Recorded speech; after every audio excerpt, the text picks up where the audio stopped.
తల్లికి వందనం మీద కూడా గత 2 రోజుల నుంచి ఏదైతే మీ బ్లూ మీడియా గాని మీ యొక్క ఏదైతే విష పత్రికలో మళ్ళీ అబద్ధాలు అసత్యాలు అదే మాదిరిగా ప్రచారం చేస్తున్నటువంటి పరిస్థితిని నేను గత 2 రోజులుగా కూడా చూస్తూ ఉన్నటువంటి పరిస్థితి. ఏదైతే ఇంకా తల్లికి వందనం మీద ఇంకా మేము ఎటువంటి విధి విధానాలు ఇంకా రూపకల్పన చేసుకోనప్పటికీ, ఎందుకంటే ఇప్పుడు ఏదైతే జగన్మోహన్ రెడ్డి మాటిచ్చి మడమ తిప్పి అమ్మఒడి ఒకరికి ఇస్తూ ఉంటే ఎంతమంది పిల్లలకి ఇస్తూ ఉన్నారు, ఆ ఒక్కరికి కూడా ఎంతమందికి ప్రభుత్వం ఎగ్గొట్టింది. మేము ఏదైతే హామీ ఇచ్చినటువంటి ప్రకారం ఇద్దరు ఉంటే ఎంతమందికి, ముగ్గురికి ఇస్తే ఎంతమందికి, ఎంతమంది పిల్లలకి ఇస్తే ఎంత మనం బడ్జెట్ లో మరి పెట్టాలి, ఇటువంటి వాటన్నిటినీ కూడా మేము ఇంకా విధి విధానాలు ఇవన్నీ కూడా ఆలోచన చేసి ఈ తల్లికి వందనం ఎప్పటి నుంచి ప్రారంభించాలి అనే దాని మీద ఇంకా మేము ఆలోచన చేస్తూ ఉంటే మరి ఈ లోపుగానే తల్లికి వందనం మంగళం పాడినట్లుగా మరి వీళ్ళు విష ప్రచారానికి పూనుకోవడం అంటే చాలా చాలా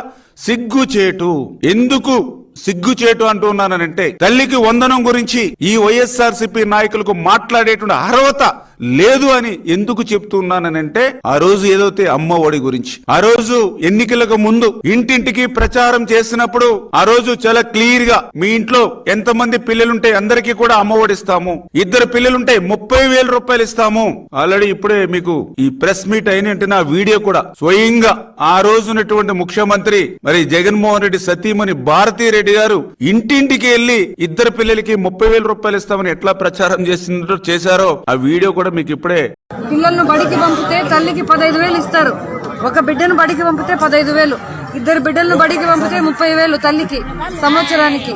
పిల్లల్ని చదివిస్తా ఉన్న ప్రతి తల్లికి ఏటా 15,000 ఇస్తాం. ఈ రకంగా మీరు 2 పిల్లలుంటే 30,000 రూపాయలు ఇస్తామని ఆ రోజు చెప్పి అధికారంలోకి వచ్చిన తర్వాత మరి మాట తప్పి మడమ తిప్పి ఆ రోజు ఇద్దరికి మేనమామగా ఉంటానని చెప్పి మరి ఒక్కరికే మీరు మేనమామగా ఉండి ఆ యొక్క పసి పిల్లలను కూడా మరి వాళ్ళ తల్లులను కూడా మోసం చేసినటువంటి చరిత్ర మీది కాదా అని చెప్పి నేను అడుగుతూ ఉన్నా. అదేవిధంగా ఆ రోజు మీరు 2019లో మే నెలలో అధికారం చేపట్టిన తర్వాత మీరేదైతే మీ ఎన్నికల హామీ ఏదైతే అమ్మఒడి ఉందో దాన్ని మరి ఒకరికే ఎగ్గొట్టినటువంటి ఇచ్చి మరొకరికి ఎగ్గొట్టినటువంటి ఆ అమ్మఒడి సైతం ఎప్పుడు అమలు చేశారు మీరు? 2020లో. 2019లో అధికారంలోకి వచ్చి ఆ మోసం దగా చేసి ఒక్కరికి ఇస్తానన్న అమ్మఒడి కూడా 2020 వరకు కూడా మీరు ఆ పథకాన్ని అమలు చేయనటువంటి మీరు 30 రోజులు కూడా మేము అధికారం రాకకుండానే మరి మమ్మల్ని ప్రశ్నించేటువంటి అధికారం మీకు ఎక్కడుందని చెప్పి వైసీపీ నాయకుల్ని